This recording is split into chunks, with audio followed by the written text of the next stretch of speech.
I talk a lot about you. Of course I do. You're the most important person on this program.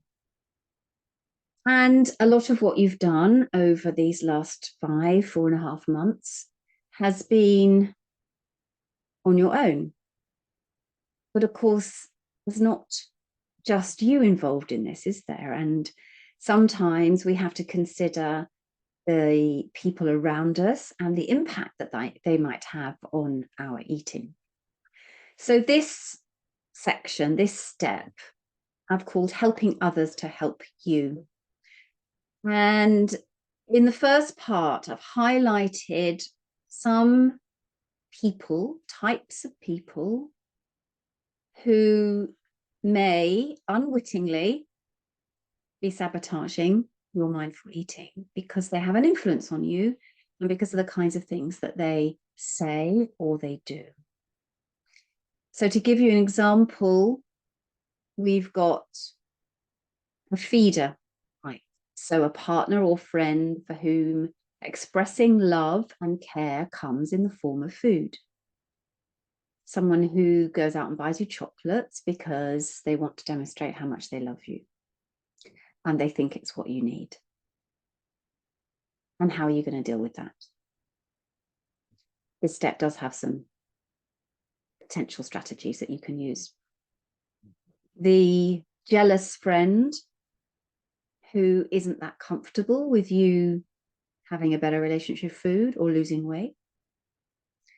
You might have a controlling cook in the household if it's not you that does the main meals, and you can't influence them very easily. You might have a well-meaning friend who wants to reassure you that you don't need to worry about your eating or your weight. And of course, incidentally there, if we don't give that person the opportunity by using the word diet or trying to lose weight or watching my figure or whatever else you want to call it, if we don't use those phrases, they're less likely to be able to then come back and say, but you're fine, you don't need to worry. And we're going to really miss you at Slimming World. Don't do this new thing. It's not going to work anyway. Does Slimming World work?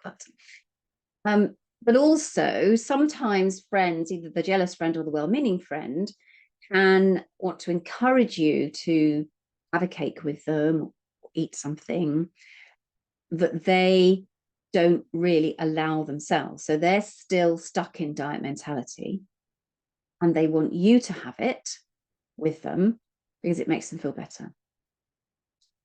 And essentially what I want to say to you is that what or how anyone eats is none of your business, in the nicest possible way.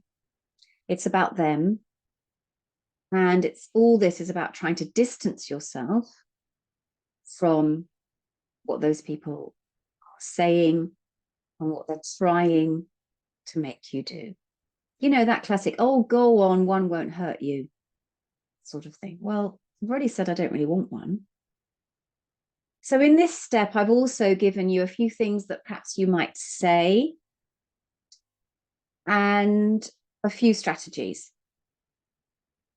For example, if you're cooking for the family and there's an expectation that you have certain food or you have certain quantities, I've given you a few tips as to how you might still stay mindful and eat what you want to eat. There is also a reference to eating out, which I've also given its own step, because I think that's quite a big thing for many people.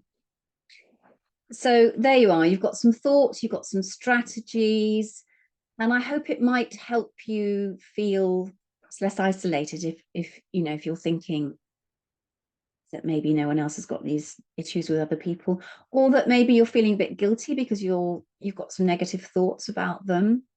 It's fine. It's fine. You don't have to not be friends with them anymore, but I think some realization about where their motivation might come from can be helpful. And this whole program is about empowering you and making you more independent with your eating and with all the situations and planning and mitigating and thinking about it. But actually, the more informed and the more you can stand back and consider the kind of situation that you're in, or the motivations of that particular person, I think the more helpful. And then you can choose what you want to do with it. I've just given you a few ideas in this particular step.